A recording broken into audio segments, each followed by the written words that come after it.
नमस्कार, आप देख रहे हैं 4 टीवी न्यूज और मैं हूं आपके साथ स्वाति पांडे। तो वक्त हो चुका है न्यूज बुलेटिन का, तो चलिए रुक करते हैं खबरों की ओर। पहली खबर आपको बता दें, सीतापुर से है। संदिग्ध में घर में हुई महिला की मौत, पति पर लगा हत्या का आरोप। महिला की मौत हो जाने के बाद परिवार का रो रो कर हुआ बुरा हाल। पुलिस ने शव को कब्जे में लेकर पोस्टमार्टम के लिए सीतापुर भेजा। पोस्टमार्टम रिपोर्ट सामने आने के बाद खुलेंगे महिला के मौत के राज। शिकायत मिलने पर पुलिस मामले की तहकीकात में जुटी। अरे भाई नीचे नहीं कोई लड़ाई भगवान लमड़ी से होती रहे। बस गिर पड़ी अचानक मशीन पे या मोड़ में दर्द हो गया। अच्छा, मोड़ में दर्द हो गया, लेके गए नरेश खिया कोई दवा कहीं न अभी तो बीपी ज्यादा हो गया। तो पता कब चला कि जो है उनकी मृत्यु हो गई? सवेरे देखे भरा दे 5 बजे कहीं दवा खवा दे, खाना पड़ने हाथ खवाए कीमत से पानी पिया, दवा खवा कहीं पहुड़ा दे हो और जगह नहीं का जगह हो तो बीपी कंट्रोल हो जाये।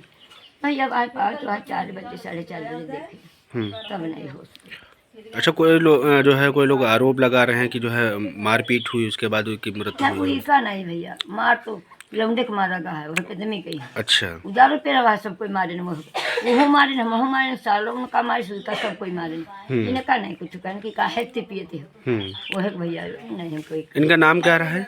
महेंद्र जो है जो खत्म हुई है इनका क्या नाम? अनीता अनीता। इनके पति का नाम रहा है? महेंद्र। ठीक। हमारे दामाद का ही बहन क्या नाम था इनका? क्या नाम था? लक्ष्मी। हाँ, कैसे मौत हो गई? ये आप बता रहे हैं, रात में बीमार हुई, रात में बीमारी के कारण ख़त्म हो गई। ऐसा है। तो पोस्टमार्टम कराना पड़ रहा, किसी ने शिकायत करी है? अब शिकायत का जानकारी हुई कि इनको मारा गया है। ससुराल वालों पे आरोप? हाँ। शादी कितना समय हुआ था? शादी के समय हो गए हैं 7-8 साल। 7-8 साल। बच्चे भी थे? एक बच्चा है, लड़का है। आरोप किस पर है? आरोप वो उसी पे है, लड़के पर है आरोप। पति पर? हाँ। कोई विवाद वगैरह हुआ था? अच्छा, ठीक है। किस गांव का मामला है? ये रामनगरा गांव का मामला। रामनगरा थाना अदरिया। बढ़ते अगली खबर की ओर, जो आपको बता दें शाहजहांपुर से है, जहां इस वक्त की बड़ी खबर सामने आ रही है, जहां गेहूं के खेतों में भीषण आग लगने से किसानों को भारी नुकसान हुआ है। आग की वजह बिजली का शॉर्ट सर्किट बताई जा रही है। शाहजहांपुर के थाना बंडा क्षेत्र के पड़रिया दलीलपुर गांव में उस वक्त अफरा तफरी मच गई जब शाम करीब 4 बजे गेहूं के खेतों में अचानक आग लग गई। देखते ही देखते आग ने विकराल रूप धारण कर लिया और आधा दर्जन से अधिक किसानों के खेत इसकी चपेट में आ गए। किसानों ने आग बुझाने की काफी कोशिश की, लेकिन तेज हवा और सूखी फसल के चलते आग पर काबू नहीं पाया जा सका। हालात ऐसे हो गए कि किसानों को अपनी जान बचाकर मौके से भागना पड़ा। इस भीषण आग में कई एकड़ गेहूं की फसल जलकर राख हो गई, जिससे किसानों को लाखों रुपए का नुकसान हुआ है। प्राथमिक जांच में आग लगने की वजह बिजली के तारों में हुए शॉर्ट सर्किट से निकली चिंगारी बताई जा रही है।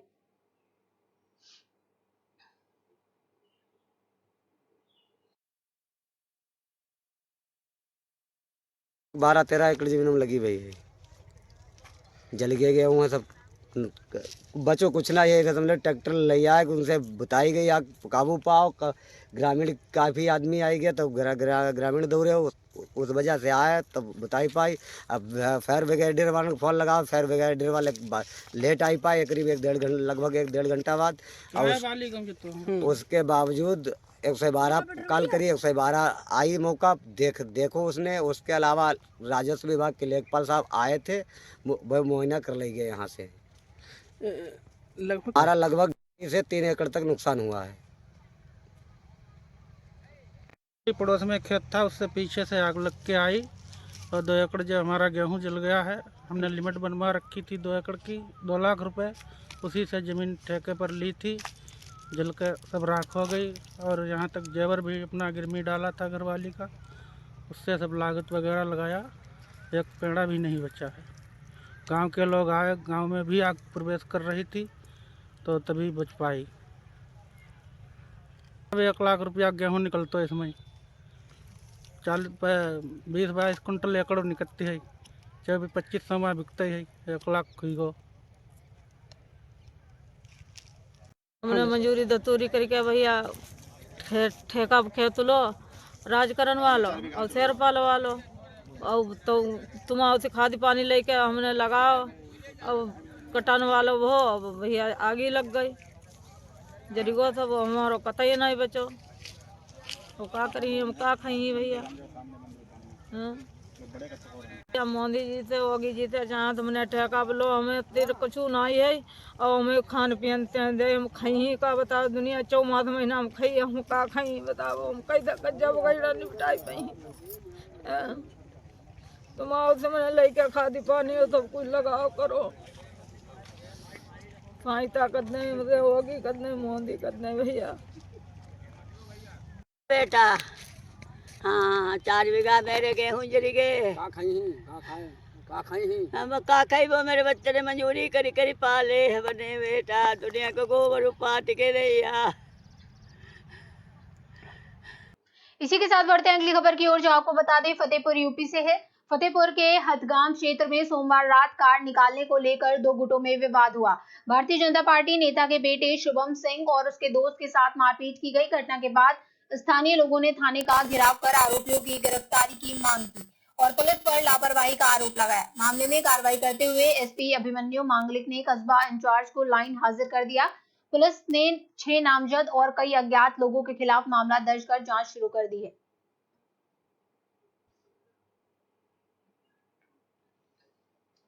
वहीं बढ़ते हैं अगली खबर की ओर, जो आपको बता दें उत्तर प्रदेश से है। उत्तर प्रदेश के देवरिया और प्रयागराज में नकली नोट छापने और सप्लाई करने वाले गिरोह का पुलिस ने खुलासा किया। एसओजी टीम ने 2 सप्लायरों को पकड़कर छापेमारी की, जहां से रुपए और 500 के नोट, प्रिंटर और लैपटॉप बरामद हुए। मामले में धर्मेंद्र और विवेक यादव मास्टरमाइंड निकले, जो प्रिंटर से नोट छापते थे, जबकि अन्य आरोपी गांवों में उन्हें चलाते थे। पुलिस ने 4 लोगों को गिरफ्तार किया है और अन्य की तलाश जारी है। हाई क्वालिटी में और अधिक सजा का प्रावधान होता है। हालांकि प्रिंटिंग इनकी बहुत अच्छी है। बस 1 मिनट।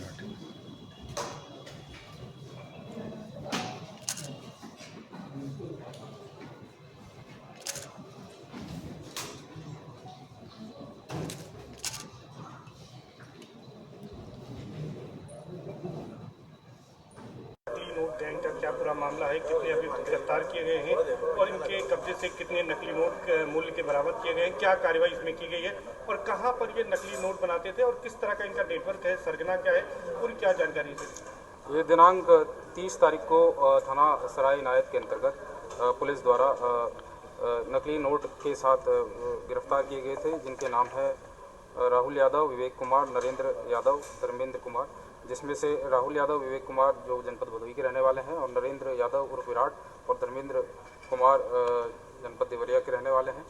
इनके पास से जो बरामद हुआ है लगभग 1,18,300 रुपये के जाली नोट बरामद हुए हैं, जिनमें से 500 रुपये के 200 नोट हैं और 100 रुपये के 183 नोट हैं। इनके पास से एक वैगनार कार और एक मोटरसाइकिल के अतिरिक्त एक लैपटॉप, 2 प्रिंटर और high quality inkjet printer और कागज़ नकली नोट छापने के और कंप्यूटर संबंधी सामग्री भी बरामद हुई है। इनसे पूछताछ हुई तो ये ज्ञात हुआ कि उक्त ये एक गैंग के रूप में ऑपरेट कर रहे थे, जिसमें एक व्यक्ति जो विवेक यादव निवासी देवरिया है वो इसका सरगना था। उसके साथ मिलकर धर्मेंद्र कुमार और नरेंद्र यादव विराट वहाँ पर देवरिया में अपने एक कमरे पर ये नोट छापा करते थे और वहाँ से ये राहुल यादव और विवेक कुमार यादव निवासी भदोही के माध्यम से यहाँ पर नोट खपाने के लिए भेजा करते थे। इस पे पुलिस को मुखबिर से के माध्यम से इस तरह के क्रियाकलाप की सूचना मिली, जिस पर इस पर टीम लगाकर इनको गिरफ्तार किया गया है। थाना सराय इनायत में सुसंगत धाराओं में मुकदमा दर्ज किया गया है तथा सभी अभियुक्तों को गिरफ्तार कर जेल भेजा जा रहा है। इनका बैकग्राउंड क्या है थोड़ा सा? इसमें जो धर्मेंद्र कुमार निवासी जो देवरिया है, इसके खिलाफ 2019 में भी नकली नोट बनाने के संबंध में जनपद देवरिया में मुकदमा दर्ज किया गया था और जो बाकी इसमें अन्य जो इसका सरगना जो है विवेक कुमार यादव, उसकी भी पूर्व के 2 मुकदमे जनपद देवरिया के हैं और ये जो है वहाँ पर इस प्रकार से क्रियाकलाप करते आ रहे हैं और यही इनका प्राइमरी काम रहा। क्या चुनाव भी लड़ चुके हैं में से एक आरोपी जो सामने आया है? ये जानकारी मिली है कि विवेक कुमार यादव जनपद देवरिया से पूर्व में जिला पंचायत सदस्य का चुनाव लड़ा था और इसके बारे में और अधिक जानकारी की जा रही है। अभी ये फरार है, इसको गिरफ्तारी के प्रयास किए जा रहे हैं। क्या गैंग में और भी लोग हैं? जैसा कि मैंने बताया कि अभी 4 लोगों को गिरफ्तार किया गया है और इसमें जो मेन अभियुक्त इनका जिनके निर्देशन में कार्य हो रहा था उसकी गिरफ्तारी के प्रयास किए जा रहे हैं। इस संबंध में संबंधित जनपद से भी पत्राचार किया जाएगा और उसके लिए टीम गठित करके उसको शीघ्र गिरफ्तारी के प्रयास किए जाएंगे। जब उसकी गिरफ्तारी होगी तो और भी इनके अन्य कोई लिंक हैं उसके बारे में भी चीज़ें निकल के आएगी। एक और व्यक्ति का नाम प्रकाश में आ रहा है जो कि इनके जो नोट बनाने और काटने के कार्य में सहयोग करता था, उसके लिए भी तलाश की जा रही है। अच्छा, ये जो फेक करेंसी है थोड़ा सा जानना चाहेंगे, क्योंकि ये क्या इंटर स्टेट इसकी खपत की जा रही थी या बाहर भी किसी कंट्री में इसको इन लोगों ने अभी तक जो है? अभी जो जानकारी मिली है 2 फेक करेंसी जो ये हाई क्वालिटी है या फिर ये किस प्रकार की है, इसके संबंध में फॉरेंसिक लैब में इनको भेजा जाएगा और जो आरबीआई को भी इसमें जो विधिवत प्रक्रिया है उसके तहत भेजा जाता है, जिससे इसके क्वालिटी के बारे में जानकारी मिलती है। और इसके अलावा इंटेलिजेंस एजेंसीज को भी इसके संबंध में जानकारी दी गई है ताकि इनके अन्य इनपुट जो कि कहीं लिंकेजेस और भी हैं इसके बारे में जानकारी दी जा सके। इसके संबंध में भी जानकारी हम कर रहे हैं। बढ़ते अगली खबर की ओर, जो आपको बता दें जालौन से है, जहां समय जिले में गेहूं की कटाई का कार्य जोरों पर चल रहा है, जबकि कई किसान मूंग की बुआई में भी जुटे हुए हैं।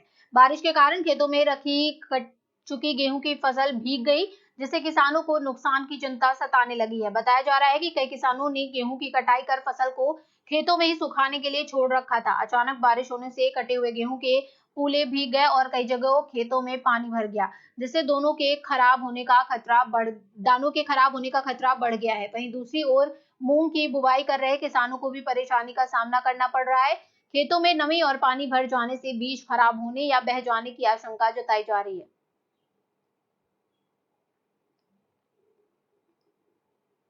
इसी के साथ बढ़ते अगली खबर की ओर, जो आपको बता दें सिद्धार्थनगर से है, जहां यूपी सिद्धार्थनगर के इटवा तहसील क्षेत्र में प्रशासन की कार्रवाई पर सवाल उठे हैं। मुहर्रम अली ने आरोप लगाया है कि 22 मार्च 2026 को बिना नोटिस प्रशासन ने उनकी जमीन पर बुलडोजर चलाकर नींव तोड़ दी, जबकि जमीन 2010 में उनकी मां के नाम खरीदी गई थी। पीड़ित ने जिलाधिकारी से कार्रवाई और मुआवजे की मांग करते हुए न्याय की गुहार लगाई है। वहीं इस मामले को लेकर जिलाधिकारी शिवशरण अप्पा जीएन से बात करने की कोशिश की गई तो उन्होंने कैमरे के सामने कुछ भी बोलने से साफ इनकार कर दिया। सवाल ये है कि क्या बिना नोटिस इस तरह की कार्रवाई जायज है, और अगर नहीं तो जिम्मेदारों पर क्या कार्रवाई होगी। आकर के मेरा न्यू डाला गया था 2010 में, बैनामा मेरी माता जी के नाम पे रजिस्टर्ड हुआ था, आकर के बिना किसी नोटिस के तोड़ दिए हैं और ना ही कुछ उसमें नोटिस मिला, ना किसी प्रकार की कोई जानकारी मिली कि ये करना है या जो करना है। वो यह तोड़ करके बोले हैं कि यहाँ पे चक्रोट है, जो कि चकमार्ग पहले से है और जो कि दिया गया है, पहले से ही रखा है और सब आ जा रहे हैं, उसमें किसी चीज का हस्तक्षेप किसी का नहीं है। और जो कि अभी के टाइम पे तोड़ा गया है वो मेरे नंबर में है। अच्छा, ये बताइए जमीन किसने खरीदी थी, कब खरीदी थी और किसके नाम पे थी? जमीन मेरे माता जी के नाम से रजिस्टर है, श्रीमती महारुनिशा के नाम से 2010 में खरीदी गई थी। लगभग 1,27,000 या जो भी अमाउंट है, मुझे एग्जैक्ट नहीं पता है, उतने अमाउंट में खरीदा गया था। लगभग 3 महीने के आसपास है। तो किससे खरीदी गई थी जमीन? जमीन खरीदी गई थी यादव बिरादरी के समाज है जो कि हैं ब्रिजलाल, और उनका एक भाई है जो कि मुझे शायद नाम नहीं याद आ रहा है। तो फिर किसने तोड़वाया, क्या वजह आप लोगों के सामने? वजह यही सामने आ रही है जो अभी सुनने में आ रहा है कि वहाँ पे चकमार्ग है, क्योंकि चकमार्ग है नहीं वहाँ पे, साइड से है, ऑलरेडी पहले से ही लोग आ जा रहे हैं, उसका कोई इशू नहीं है। ना ही किसी प्रकार का कोई बाधित किया है कि तुम्हारा यहाँ से नहीं आना जाना है, बाकी और कोई इशू नहीं है। और जो मेरा न्यू डाला हो तो मैं अपनी जमीन में ही हम लोग डाले हुए थे, जो कि किसी प्रकार का कोई उसमें दिक्कत ही नहीं है। आए तो उसमें नायब तहसीलदार थे, कानून गो थे, लेखपाल थे और पुलिस विभाग के 1-2 कर्मचारी रहे। क्या चाहते हैं आप? न्याय चाहते हैं हम, और हमें क्या चाहिए। आप लोगों ने शिकायत की है? हम लोगों ने ऑनलाइन पोर्टल से शिकायत की है और कोर्ट ऑफ कंडम भी शायद मंडे को, अभी जब कोर्ट ओपन होगा तो हम लोग वहाँ पे भी अपील किए हैं। वहीं बढ़ते अगली खबर की ओर, जो आपको बता दें मुरादाबाद से है, जहां थाना सिविल लाइन पुलिस को उस समय एक बड़ी सफलता हाथ लगी जब उसने एक शातिर बदमाश को मुठभेड़ के बाद गिरफ्तार किया। थाना सिविल लाइंस एसएचओ को थाना क्षेत्र के सोनकपुर पुल के पास बदमाशों के मूवमेंट की मिली थी सूचना। पुलिस की घेराबंदी के दौरान संदिग्ध दिख रहे युवक को पुलिस द्वारा ललकारने पर संदिग्ध द्वारा पुलिस पर किया गया हमला। जवाबी हमले में बदमाश के पैर में लगी गोली। गिरफ्तार बदमाश मोना मुरादाबाद के आदर्श कॉलोनी का शातिर अपराधी बताया जा रहा है। पुलिस ने बदमाश के कब्जे से भी भारी संख्या में ड्रग्स बरामद किया है। इसके अतिरिक्त पुलिस ने बदमाश मोना के पिट्ठू बैग से ड्रग्स के अलावा अवैध तमंचा और मोबाइल भी बरामद किया है। अपराधियों की धर पकड़ के लिए मुरादाबाद पुलिस यक्ष ऐप का सफलतापूर्वक इस्तेमाल कर रही है। मुरादाबाद पुलिस नशे के कारोबार को बंद कराने के लिए लगातार प्रयासरत है और इससे पूर्व भी कई थाना क्षेत्र कर चुकी है बड़ी कार्रवाई। एसीपी सिटी ने बताया कि अपराधी मोना को गिरफ्तार करने वाली टीम को 10,000 का इनाम देने की घोषणा की गई है। एसीपी सिटी कुमार रणविजय सिंह ने बताया कि पकड़ा गया अपराधी मोना एक शातिर बदमाश है जो ड्रग्स के कारोबार में लिप्त है और इस पर कई मुकदमे भी दर्ज है। इसमें उन्होंने अपनी वहाँ पे चेकिंग टीम लगाई थी, वहाँ के चौकी इंचार्ज प्लस अन्य टीमें वहाँ लगी थी। इन लोगों ने एक व्यक्ति को जो पीछे अपने एक पिट्ठू बैग लिया हुआ था, उसको इन लोगों ने देखा सोनपुर पुल के नीचे, जो संदिग्ध प्रतीत हुआ। उसको रोक करके पूछताछ करने का प्रयास किया, लेकिन वो वहाँ से भागने लगा और हमारी टीम पर अटैक किया। जब भी कार्रवाई हुई उसमें उसको गोली लगी, वो इंजर्ड हुआ। उसके बाद हमारी टीम वहाँ पहुँच के उसको वहाँ से लेकर के अस्पताल आई। उसे पूछताछ की गई है, उसने अपना नाम मोना बताया है और इसके ऊपर बहुत सारे केसेस हैं, ये दर्जनों मुकदमे इसके ऊपर हैं। ये आदर्श कॉलोनी का रहने वाला है और पुराना बदमाश है। इसमें इसके पोजीशन से जो बैग था उसमें नारकोटिक्स की एक अच्छी खासी क्वांटिटी मिली है, ड्रग्स मिली है उसमें। और उसमें हम लोगों ने इसके पोजीशन से जो बाकी चीज़ें थी, हम लोगों ने मोबाइल और बाकी तमंचा वगैरह बरामद किए हैं। इसमें अभियोग पंजीकृत किया गया है, अभी इसका इलाज चल रहा है, अग्रिम कार्रवाई की जा रही है। सर, इस पर कुछ पुराने आपराधिक मुकदमे भी दर्ज है? मैंने बताया आपको, दर्जनों मुकदमे इसके ऊपर ऑलरेडी पहले से हैं। कुछ इनाम? देखिए, इसमें हमारी जो टीम है उनको 10,000 रुपये का इनाम दिया गया है और इसके पोजीशन से नारकोटिक्स बरामद हुआ है। मैं आपको ये बताना चाहूँगा कि पूरे हम लोगों के जनपद में लगातार जो यक्ष ऐप के वेरिफिकेशंस हैं वो चल रहे हैं। उसमें जितने सारे बदमाश हैं उनके उन पे हम लोगों की वेरिफिकेशन की कार्रवाई चल रही है। जो ड्रग्स हैं, ड्रग्स के जो कारोबारी हैं, ड्रग्स में जो इन्वॉल्व लोग हैं, उनके खिलाफ भी, जो अपराधी पहले के हैं उनके खिलाफ भी हमारी कार्रवाई चल रही है। तो ये अभियान भी हमारा चल रहा है और उसी में ये सब लगातार हम लोग बहुत सघनता के साथ ऐसे अपराधियों के ऊपर नज़र रखे हुए हैं। ड्रग्स को लेकर मुरादाबाद पुलिस द्वारा क्या कोई विशेष अभियान चलाया जा रहा है? एग्जैक्टली हम लोग जितने हमारे जो पहले के इंपॉर्टेंट एरियाज़ है उसमें हम लोगों ने बहुत सारे पहले भी अभियान चलाए हैं। ये जो आदर्श कॉलोनी का एरिया है, यहाँ पर हम लोगों ने ऑलमोस्ट काफ़ी लोगों को वहाँ से अरेस्ट करके पहले भी जेल भेजा है। इधर जो कटघर थाना क्षेत्र है वहाँ से भी काफ़ी अरेस्टिंग्स हुई हैं, काफ़ी लोगों को जेल भेजा गया है। तो ड्रग्स के कारोबार जितने हैं, जितने इसमें लोग इन्वॉल्व हैं, उनके खिलाफ सघनता से कार्रवाई चल रही है और ये कार्रवाई हमारी आगे भी जारी रहेगी। Thank you. इसी क्रम में बढ़ते अगली खबर की ओर, जो आपको बता दें हरिद्वार से है, जहां श्यामपुर वन रेंज में रसूलपुर और पीली पड़ाव गांव के लोग वन विभाग से नाराज हैं। मंगलवार को ग्रामीणों ने रेंज ऑफिस पर इकट्ठा होकर धरना दिया और जमकर नारेबाजी की। ग्रामीणों का कहना है कि वन विभाग के अधिकारी और कर्मचारी गांव के आम रास्तों पर आवाजाही से ग्रामीणों को रोक रहे हैं और विरोध करने पर ग्रामीणों से मारपीट की जा रही है। वन विभाग के दोबारा आवागमन बंद करने पर ग्रामीणों और स्कूली छात्रों को स्कूल और कॉलेज जाने में दिक्कत खड़ी हो रही है, जबकि वनकर्मी जंगली जानवरों की आवाजाही पर रोकथाम के नाम पर ग्रामीणों का उत्पीड़न कर रहे हैं। वन विभाग ने किसी भी ग्रामीण के उत्पीड़न और रास्ते पर प्रतिबंध लगाए जाने की बात से इनकार किया है।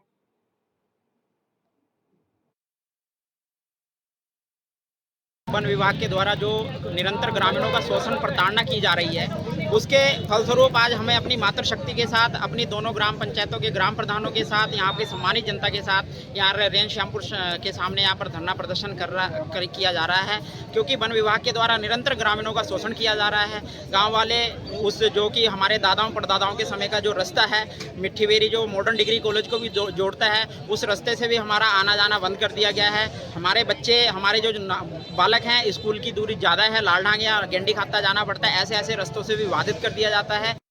ये वन विभाग की खुलेआम गुंडागर्दी है, तानाशाही है, जिसके विरोध में आज हम यहाँ पर एकत्रित हुए हैं और हमारी मांगे हैं कि भाई 4-5 मांगे हैं, जिसको लेकर आज हम यहाँ पर इकट्ठे हुए हैं।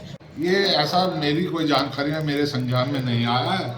यदि इस तरह की कोई घटना होती तो उस समय ही तत्काल रूप से मतलब उसका मेडिकल करवा के मतलब FIR वगैरह की मतलब की जाती तो वो ज़्यादा उचित रहता उस समय। ये पुरानी घटना है जो कि आज ही मेरे संज्ञान में आ रही है। मेरे संज्ञान में इस तरह की कोई घटना नहीं थी। कोई प्रतिबंध नहीं लगाया गया। आम जनमानस के लिए वो हमेशा।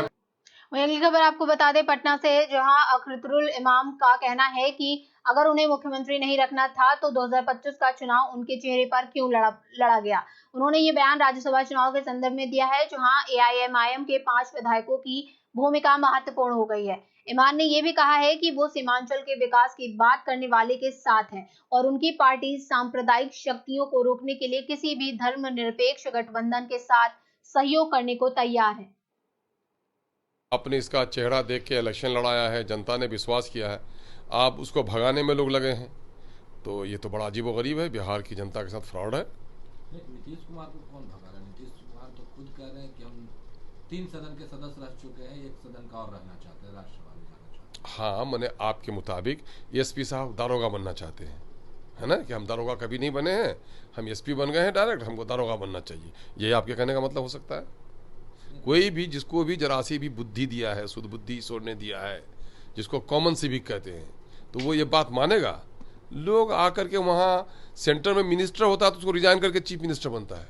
अरे चीफ मिनिस्टर गोया जमहूरियत का 2 जो सुतून है आपका, प्रधानमंत्री के बाद राज्य में उसका होता है, हैसियत होती है उसकी, और वो आदमी जाता है वहाँ का मेंबर बनने के लिए। आप लोग कैसी कैसी बात करते हैं। नीतीश कुमार खेला कर सकते हैं क्या अभी एमएलसी पर से? अब देखिए, नीतीश कुमार जी अपने दिमाग में हो, उसका दिल ताज़ा हो, दिमाग ताज़ा हो तो खेल तो वो खेल ही सकते हैं, और अभी तक तो खेल ही है कि मामला साफ नहीं हो रहा है। कोई खेल तो अंदर में लगता है। कुछ लोग ढूंगी बाबा आंसू बहा रहे हैं, कुछ लोग हैं कि बीजेपी में फंस करके इसको फंसा रहे हैं, जैसा जैसा हम लोग सुनते हैं। अब जो मामला है क्या भाई, हम लोग तो बाहर के लोग हैं, हम लोग को क्या खबर। भाई हमारा दुख और सुख, हम लोग दूर के मुसाफिर हैं। गैर की शादी में अब्दुल्ला दीवाना, हम लोग विपक्ष के लोग हैं यार, वो लोग हैं सत्ता पक्ष के लोग। अरे भाई, बिहार की जनता चाहती है कि नीतीश कुमार जी रहें। बिहार की जनता ने उसी पर विश्वास करके वोट दिया था। इसके बारे में कोई सर्टिफिकेट लेने की जरूरत है क्या? जब मुख्यमंत्री का चेहरा वो था तो मुख्यमंत्री का चेहरा वो था, तो यकीनन के बिहार के लोग चाह रहे थे उसको। अख्तरुल इमाम एक कोशिश करेंगे, क्योंकि लगातार आप कहते हैं हम लोग सामाजिक लड़ाई के लिए जो है, न्याय के लिए लड़ाई लड़ते रहे हैं, तो आप लोग चाहेंगे कि नीतीश कुमार वो नहीं जाए, कोशिश कर रहेगी? अरे भाई, नीतीश कुमार सामाजिक न्याय में इस वक्त कहाँ रह गए हैं? नीतीश कुमार जी ने तो हर एजेंडे पर, जो मोदी का एजेंडा है, जो योगी का एजेंडा है, जो एनडीए का एजेंडा है, सब पर ये मोहर लगाते जा रहे हैं। नीतीश के राज में कहते दंगे नहीं हुए। अरे दंगे नहीं हुए, लेकिन बात को लेकर के कोई आप सुनिए, सवाल यह पैदा हो, किसने कहा? दर्जनों लोगों की मॉब लिंचिंग हुई है, माइनॉरिटी के लोगों की। ये और बात कहिए कि इस वक्त जो सभ्य दुनिया है उसमें गोली बंदूक बारूद चलाना अच्छी बात नहीं है। मुसलमानों की और दलितों की नौकरी में हिस्सेदारी कम हो गई है। एक बड़ा दंगा उसने करा दिया है कि उर्दू को समाप्त कर दिया है, तो आपका दंगा ही नहीं हुआ है। सिर्फ खून के बहने से आदमी सीने के छलनी से नहीं मरता, आदमी जहर पीने से भी मर जाता है। नीतीश कुमार ने जो विधान परिषद से कल इस्तीफा दिया है, तो विपक्ष का ही आरोप है कि वो फर्जी सिग्नेचर है, वो इस्तीफा नहीं दिए हैं, उनको जबरदस्ती। देखिए, परंपरा तो ये रही है कि विधानसभा और विधान परिषद के अध्यक्ष के सामने में जाकर रूबरू करना चाहिए, और उसके लेखनी के बारे में भी लोगों को ऐतराज़ करते हैं। वो एक्सपर्ट उसको देखेंगे, हम लोग उस पर क्या कहेंगे। लेकिन यह बात सही है कि नीतीश कुमार जी के अंदर में जो चतुराई थी, जो गंभीरता थी, जो इंटेलिजेंसी थी, तो जो चाणक्य नीति थी उनकी, वो कहीं ना कहीं दिख नहीं रही है। नीतीश कुमार जी कहीं ना कहीं मानसिक एतबार से जरा सा खोए से रहते हैं, तो ऐसा कुछ भी हो सकता है। एक सवाल और है, जिस तरह से नीतीश कुमार ने विधान परिषद से भी इस्तीफा दिया है, सीएम पद से नहीं दिया है, तो लगता है कि अभी और खेल होगा क्या? अभी तो खेल ही हो रहा है ना। मैं ये कह रहा हूँ कि 14 दिन में लास्ट अटेम्प्ट में क्यों, जब चुने गए उसके बाद ही इनको रिजाइन कर लेना चाहिए था, चले जाना चाहिए था। जब जाना ही चाह रहे थे तो ससुराल जाने में देर किस बात की? पंडित जी का इंतजार क्यों इतना है? एकदम लास्ट टाइम में आप कर रहे हैं, 14 दिन मुकम्मल हो गया तब वो कर रहे हैं। उसमें भी 2-2 खेला हो रहा था कि नितिन नवीन जी भी इस्तीफा देंगे कि नहीं देंगे, एकदम पैरेलल चल रहे थे, दोनों साथ साथ इस्तीफा किए हैं। ये तो हम लोग नहीं समझ सकते हैं भाई। लेकिन मैं समझता हूं कि बिहार को इन लोगों ने अस्थिर कर दिया है। अफसरशाही का नंगा नाच हो रहा है, ऑफिसों में काम नहीं हो रहा है, सरकार का कोई भय नहीं है। बाकी है ये लोग अपने सत्ता का खेल खेल रहे हैं और जनता का नुकसान हो रहा है यहाँ पर। अख्तरुल जी, जब भी जरूरत पड़ा, सत्ता पक्ष की जरूरत पड़ा, आपने उसको समर्थन दिया, विपक्ष की जरूरत पड़ा राज्यसभा में, आपने उन लोगों को समर्थन दिया, वोट किया।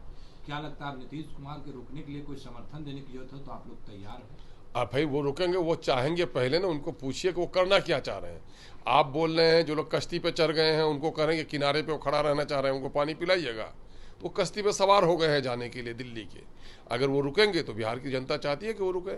आपने तो पानी पिलाया भी है। नहीं, पानी तो हमको बहुत लोगों ने हमको पिलाया, हम किसको पानी पिला पाएंगे भाई, है ना। हम लोगों को तो दबा दबा के लोगों ने कुचल डाला है, हम लोग किसको क्या कर पाएंगे। हम लोग तो वसूलों की बुनियाद पर, सिद्धांतों की बुनियाद पर हम लोग वैचारिक तौर पर हम लोग ये चाहते हैं एक सभ्य समाज बने, एक शांत और सौहार्दपूर्ण समाज बने, न्याय पर आधारित एक समाज बने। उसके लिए जो काम करते हैं हम उसका समर्थन करते हैं। नीतीश जी से हमारा विरोध हो सकता है, लेकिन शराबबंदी के हम आज भी समर्थक रहे हैं कि शराबबंदी का काम उसने अच्छा काम किया है। नीतीश कुमार सीएम की कुर्सी छोड़ रहे हैं, एनडीए से कोई और सीएम बनेंगे, क्या बिहार के लिए घाटा होने जा रहा है या फायदा होने जा रहा है? अब तो समय बताएगा। वैसे भी इस वक्त भी कोई, अभी देखिएगा नफ़ा और नुकसान के ताल्लुक से देखिएगा तो बिहार में बड़ी विडम्बना है। इस वक्त बिहार में करप्शन काफ़ी बढ़ गया है, बंदर बांट हो रहे हैं ऑफिसों में, ऑफिसर्स का कहीं कोई काम नहीं हो रहा है, लोग त्राहिमा तरीमा कर रहे हैं, सरकार नाम की कोई चीज़ बाकी नहीं रही है। इसको तो चिंतन मंथन करना चाहिए बिहार की जनता को। बढ़ते हैं अगली खबर की ओर, जो आपको बता दे पटना से है, जहां महंगाई और बिजली दर बढ़ोतरी को लेकर सियासत तेज हो गई है। कांग्रेस नेता राजेश राम ने सरकार पर निशाना साधते हुए कहा कि बढ़ती दरें गरीब और मध्यम वर्ग पर अतिरिक्त बोझ डालेंगी। उन्होंने नालंदा घटना पर दुख जताया और सरकार की सुरक्षा व्यवस्था पर सवाल उठाए। कांग्रेस ने 2 और 3 अप्रैल को विरोध प्रदर्शन का ऐलान किया है और कहा है कि फैसला वापस होने तक आंदोलन जारी रहेगा।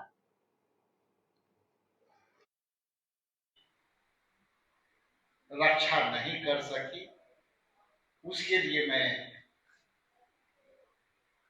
बहुत ही गहरे दिल से संवेदना प्रकट करता हूं। मैं आज यहाँ जो उपस्थित हैं, हमारे सीनियर बड़े भाई प्रेमचंद मिश्रा जी, ये लगातार मीडिया के साथ पूरे प्रदेश कांग्रेस कमेटी को संचालन करने का काम किया। दूसरे तरफ हैं हमारे मुन्नन भैया, जो संगठन के दृष्टि से कई सदस्यता अभियान में उन्होंने अहम भूमिका निभाई। आशीष नाथ तिवारी जी, ये सबके परिचय के तो मुहताज नहीं है, पैनल पर बैठे हुए हैं। हमारे पंकज यादव जी यहाँ उपस्थित है। हमारे मीडिया के चंद्रभूषण जी उपस्थित हैं। और सबसे बड़ी बात, ये आप लोग भी इलेक्ट्रॉनिक्स मीडिया, प्रिंट मीडिया के लोग यहाँ उपस्थित हैं। मैं सबके प्रति आभार प्रकट करता हूँ, धन्यवाद देता हूँ कि आप हमेशा जनहित के मुद्दों के साथ, निष्पक्षता के साथ अपनी बातें लोगों तक, हमारी आवाज को पहुंचाते हैं। उसे लिए भी आपको कोटि कोटि धन्यवाद। आज मैं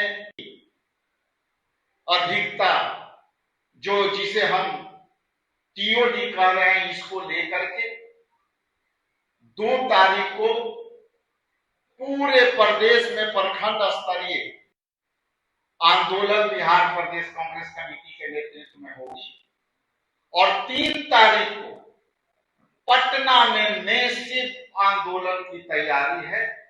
मैं यही गरीबों को ठगने नहीं दूंगा।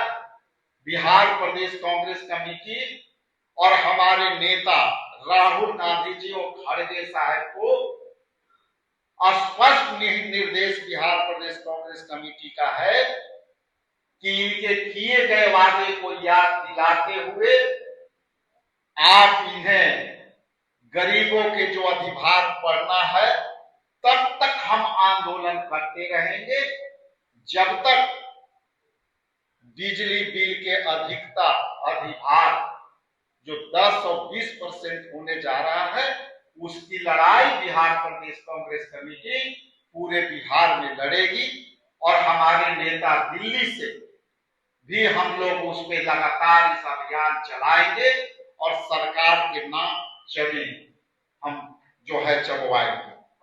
अंत में 3 तारीख को अंत में एक विषय पर और मैं चर्चा करना चाहता हूं और वो है बिहार सहित पूरे देश में एलपीजी, पेट्रोल और डीजल की गहन कमी, ये उसी का पार्ट है। जिस तरह से पेट्रोलियम पदार्थ का दामें बढ़ी हैं और ये सरकार, केंद्र सरकार, मोदी जी की सरकार देश में गरीबों को पिछले 12 साल से कतारों में लगाने का एक तरह से हैबिट करा दिया है। आप जानते हैं कि नोटबंदी में देश की जनता ने कतार में लगी। इसके बाद कोरोना में ऑक्सीजन के लिए देश की जनता ने कतार में लगी और नोटबंदी और आज एलपीजी के लिए देश की जनता कतार में लगी है। इसलिए मोदी जी ने 12 साल में जिस तरह से गरीबों को कतार में लगाने का काम किया है, उसमें कभी नहीं अमीरों के कतार में लगते हुए देखा होगा। ये अलग बात है कि गरीब जहां गरीब और गरीब होते जा रहा है, वहां गरीब नंबर में लग करके एलपीजी के लिए दम तोड़ रहे हैं।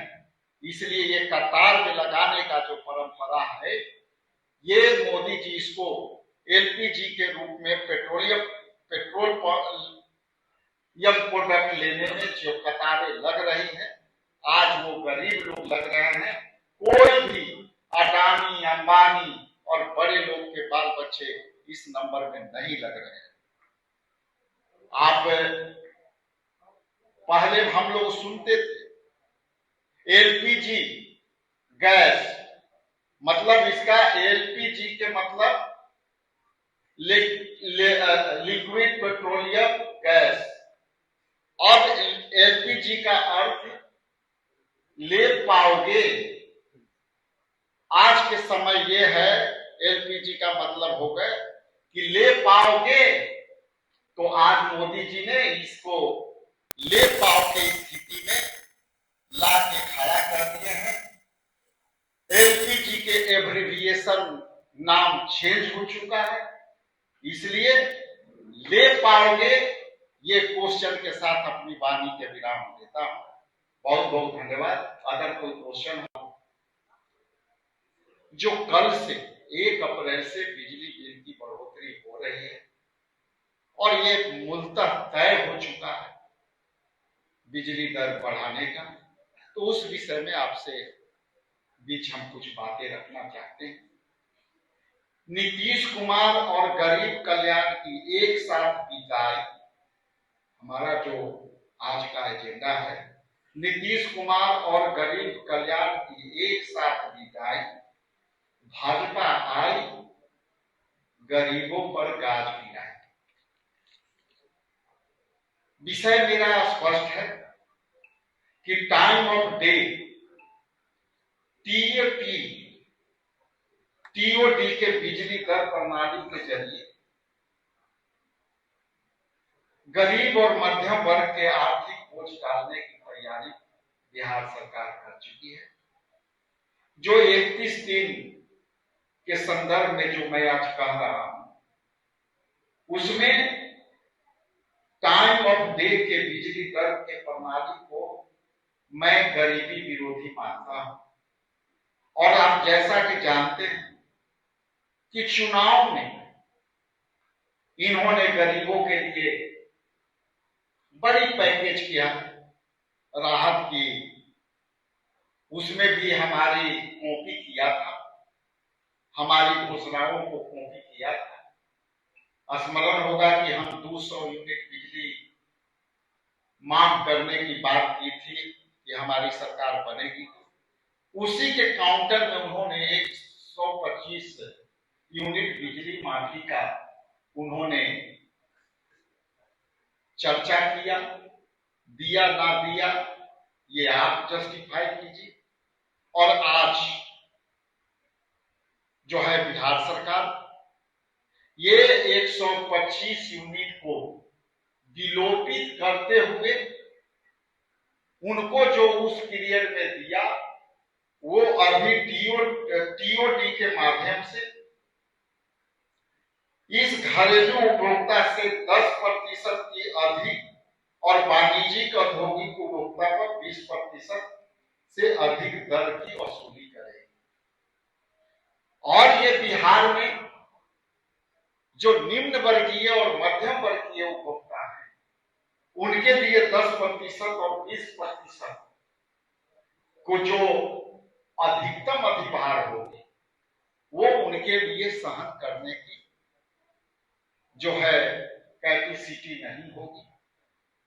और सरकार ने इनको ठगा, इनको लुभा करके वोट ले लिया और अब वही बीजेपी के सरकार और जदयू के सरकार उसी गरीब जनता से 10% और 20% के अधिभार से पैसा चाहते वसूली करेगी।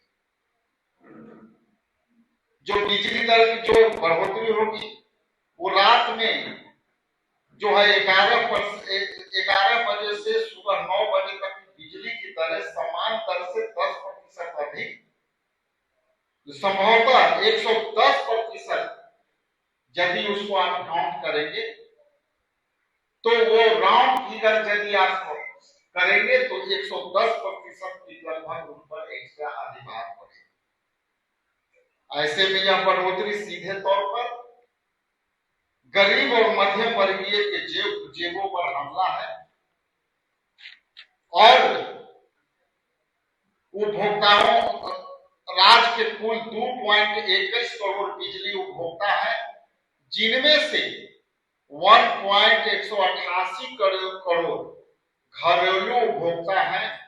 सरकार ने 125 यूनिट मुफ्त बिजली का लाभ 1.67 करोड़ परिवारों का देने का वादा किया था, लेकिन अब तक लगभग 87 लाख उपभोक्ताओं पर टीओडी के माध्यम से अतिरिक्त बोझ डालने की तैयारी की जा रही है। यह साफ दर्शाता है कि सरकार एक हाथ से राहत देने का दिखावा करती है, जैसा कि मैंने कहा कि इलेक्शन में वोट लेने के लिए 125 यूनिट बिजली माफी करने का दावा किया और दूसरे तरफ 20% और 10% उसको मिला के लगभग ऑल एवरेज करेंगे तो 110% का अधिकतम अधिभार उन पर पड़ने वाला है। इसलिए दूसरे हाथ से उन्होंने ले लिया और अभी के समय में उनसे ज्यादा वसूल कर रहे हैं। ये समझने वाली बात है। उन्होंने जब ये राज्य के व्यापारिक और औद्योगिक क्षेत्र के लिए बिहार में कुछ नहीं है और ये व्यापार के लिए भी बेहद हानिकारक है। उद्योग पर 20% तक अतिरिक्त दर लागू करना बिहार के लिए औद्योगिक विकास के बाधित करेगा और निवेश के माहौल को कमजोर करेगा। पहले से ही चुनौतियां सामना कर रहे छोटे व्यापारी और मध्य वर्गीय व्यापारी इसको झेल नहीं पाएंगे। इसलिए आज मैं स्पष्ट कर दूं कि यह वहीं अगली खबर आपको बता दें ग्वालियर से है, जहां गैंगवॉर की पुरानी रंजिश ने एक बार फिर खौफनाक रूप ले लिया है। बदमाशों ने फायरिंग केस के गवाह को अगवा कर न सिर्फ अपहरण कर बेरहमी से पीटा बल्कि गवाही से मुकरने के लिए उस पर गोली भी चला दी। घटना 7 साल पुरानी दुश्मनी और शराब के धंधे में वर्चस्व की लड़ाई से जुड़ी है। 2 साल पहले कांच मिल पुलिया पर गुंडे बंटी उर्फ अजय सिंह भदौरिया पर हुई फायरिंग के मामले में टिल्ली उर्फ गौरव यादव गवाह है। इसी गवाही को प्रभावित करने के लिए आरोपियों ने उसे निशाना बनाया। पीड़ित गवाह गौरव ने बताया कि सोमवार को दीनदयाल नगर गेट नंबर 1 के पास होटल से उसे जबरन कार में बिठाकर जडेरुआ ले जाया गया, जहां हेमू सिकरावार, दिन्नू सिकरावार और विजय पंडित पहले से मौजूद थे। आरोपियों ने उसे अदालत में गवाही न देने की धमकी दी। विरोध करने पर उसके कपड़े उतरवा कर बेल्ट से पीटा गया और सिर के ऊपर से गोली चलाई गई, जिससे वो झुक गया तो गोली लगने से बच गया। करीब 1 घंटे तक बंधक रखने के बाद उसे प्रीतम विहार में छोड़ दिया गया। खास बात यह है कि वारदात में शामिल विजय पंडित 24 घंटे पहले भी फायरिंग कर चुका है। पुलिस आरोपियों की तलाश में जुटी है, लेकिन बदमाशों के हौसले बुलंद नजर आ रहे हैं। फिलहाल पुलिस ने बदमाशों की घेराबंदी के लिए अलग अलग टीम में लगाकर और आरोपियों के खिलाफ हत्या के प्रयास का मामला दर्ज किया है। पुलिस का कहना है आरोपियों को जल्द गिरफ्तार कर लिया जाएगा।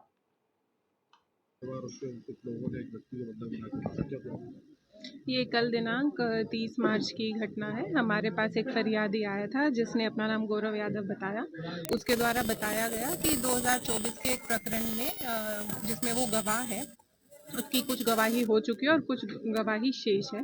इस मामले में गवाही को लेकर पूर्व में भी हेमू सिकरवार के द्वारा उस पर यह दबाव बनाने के आशय से कि तुम गवाही मत दो, उसे कई बार धमकाया गया है। और कल भी इसी संदर्भ में कुछ व्यक्तियों के द्वारा उसे अपहरण करके ले जाया गया और वहाँ पर उसकी मारपीट भी करी और उसको जान से मारने की नियत से उस पर फायर भी किया गया। इस पूरे मामले की गंभीरता को देखते हुए इसमें एफआईआर रजिस्टर की गई है और इसमें अग्रिम वैधानिक कार्रवाई की जा रही है। कौन है, क्या पूरा मामला था, किस पे गवाही थी? अभी तक की जांच में ये सामने आया कि 2024 में एक बंटी भदौरिया के केस में ये जो फरियादी है ये गवाह था और इस पर गवाही ना देने के आशय से पूर्व में भी दबाव बनाया जा रहा था और उसी के तहत ये कल की घटना हुई है। बढ़ती अगली खबर की ओर जो आपको बता दें मध्य प्रदेश से है। ग्वालियर में पुस्तक मेले के दौरान एमआरपी फर्जीवाड़े का मामला सामने आया। अभिभावकों की शिकायत पर आदर्श स्टेशनरी और कंगारू किड्स स्कूल के संचालकों के खिलाफ केस दर्ज किया गया। जांच में पाया गया कि किताबों पर असली कीमत मिटाकर ज्यादा दाम वसूले जा रहे थे। प्रशासन ने कार्रवाई करते हुए आरोपियों पर मामला दर्ज किया और अन्य दुकानदारों को सख्त चेतावनी दी है।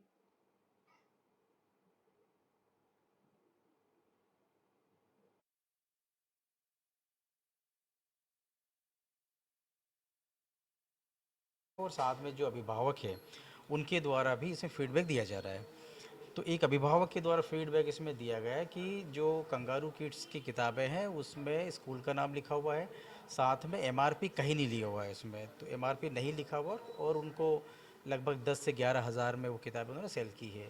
तो एमआरपी लिखना अनिवार्य है। और दूसरा जो किताबें हैं उनके प्रकाशक का नाम होना चाहिए, उनके मुद्रक का नाम इसमें होना चाहिए, स्थान भी आना चाहिए। ये सारी चीज़ें नहीं थी। स्कूल का नाम भी उसमें लिखा हुआ है जो कि नहीं होना चाहिए। तो इन चीज़ों को देखते हुए हमने जो कंगारू की स्कूल है उनके संचालक के विरुद्ध में एफआईआर दर्ज कराई है। इन किताबों का विक्रय करने का काम वेंडर के रूप में आदर्श के द्वारा किया गया है। साथ में आदर्श के द्वारा कुछ ऐसी किताबें भी विक्रय की गई हैं जिसमें एमआरपी जो है वो छिपा हुआ था, मतलब 2 एमआरपी उसमें लिखे हुए थे। जब कुछ लोगों ने स्क्रैच किया तो उसमें कोई दूसरा एमआरपी था जिसका रेट कम था। तो ये भी एक तरीके से अनियमितता की श्रेणी में आया है। उनको नोटिस जारी किया था, उनका जवाब आया और जवाब के आधार पर उनकी प्रमाणिक तौर पर गलती मानी गई है, इसलिए उनके खिलाफ भी इसमें एफआईआर दर्ज की गई है। साथ में हमने लगभग 27 ऐसे बड़े स्कूल है उनकी भी जांच कराई थी अपनी टीम के माध्यम से। और जो हमारा अधिनियम है उसका पालन ये लोग करें इसके पालन में। तो उसमें लगभग 10 स्कूल ऐसे रहे हैं जिसमें कुछ कमियां पाई गई थी, उनको नोटिस जारी किया है। उन नोटिस के जवाब उन लोगों ने दिए हैं। कुछ स्कूल्स ने अपनी गलती उसमें मानी है कि नोटिस बोर्ड में वो नहीं लिख पाए हैं या वो उन्होंने लिख दिया है। तो इनका सबका परीक्षण करने के बाद में अब हम आवश्यक कार्रवाई कर रहे हैं इसमें।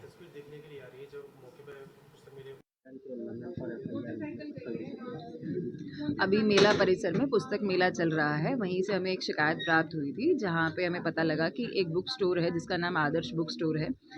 वो एक स्कूल की किताबें बेच रहे हैं जिन पे जो किताबें हैं उन पे कोई भी मूल्य अंकित नहीं था एवं बढ़ा चढ़ाकर वो किताबें जो है बेची जा रही थी। इसमें 2 लोगों का नाम शामिल है, दोनों लोगों के खिलाफ ही एफआईआर इसमें दर्ज हुई है। तहसीलदार दीपेश धाकड़ के द्वारा आवेदन प्रस्तुत किया था जिस पे ये एफआईआर दर्ज हुई है। एफआईआर की धारा 223A है, यानी डिसओबीडियंस टू पब्लिक सर्वेंट के रूल्स हैं, जिसमें कलेक्टर महोदय के आदेश थे उनका उल्लंघन हुआ है, इसीलिए इसमें एफआईआर दर्ज की गई है। आगे अभी इसमें वैधानिक कार्रवाई की जा रही है। बढ़ते अगली खबर की ओर जो आपको बता दें ग्वालियर से है। ग्वालियर में 5 अप्रैल को जिदमाई मुस्लिम शादी परिचय सम्मेलन आयोजित होगा। आयोजन का उद्देश्य समाज में फिजूल खर्ची कम करना और सभी वर्गों के लोगों के लिए सरल तरीके से रिश्ते तय कराना है। कार्यक्रम में रजिस्ट्रेशन निःशुल्क रहेगा और समाज के लोगों से इसमें भाग लेकर इसे सफल बनाने की अपील की गई है। लेने के लिए आए और 7 जोड़े एट ए टाइम तय हुए। उनकी सबसे पहले 26 को शिका वाटिका कंपू में ये आयोजन होने जा रहा है, जिसमें अभी तक हमारे पास 42 फॉर्म आ गए, 27 लड़कों के और 20 लड़कियों के फॉर्म आ गए हैं। ये सब निःशुल्क है। इसमें लड़का लड़की के साथ 2 लोग आएंगे, उनको खाना का इंतज़ाम रखा गया है। वहाँ आधे घंटे का लंच रहेगा, 1.5 से 1 घंटे का। उनका मनोरंजन के लिए 4 से 5 मुशायरे का भी प्रोग्राम रखा गया है। मुशायरे में लोकल के लोग हैं? लोकल क्या है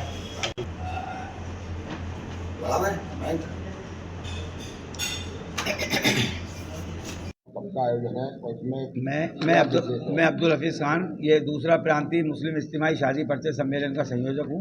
मेरे साथ यासीन मंसूरी साहब हैं, हाजी साहब ये और अनवर अख्तर साहब हैं, हमारी कमेटी में लोग हैं। पिछले बार हमारी कमेटी में 22 लोग थे।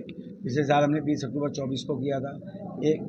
89 फॉर्म आए थे, 67 लोग उसमें इंटरव्यू देने आए और उसमें 7 जोड़े उसी समय तय हुए। उनकी शादी हो गई, वो सब अब खुशहाल है। उस सबको देखते हुए आज के समय की मांग है कि हमको समय और पैसे की बचत और जो रूढ़िवादिता, अंधविश्वास, जो चल रही परंपराएँ, फिजूल खर्ची को रोकने के लिए ये हम सब ने तय किया, हमारी कमेटी ने, कि ये आयोजन आवश्यक है। इसलिए ये दूसरा 5 अप्रैल 26 को शिका वाटिका कंपू में किया जा रहा है। सुबह 10 बजे 3 बजे तक रहेगा।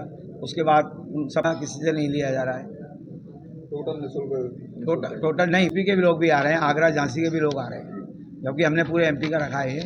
पिछले बार हमारे यहाँ अशोकनगर, शिवपुरी, गुना, श्योपुर, सीहोर, भोपाल, आगरा, झांसी के लोग आए थे, तो उनको देखते हुए।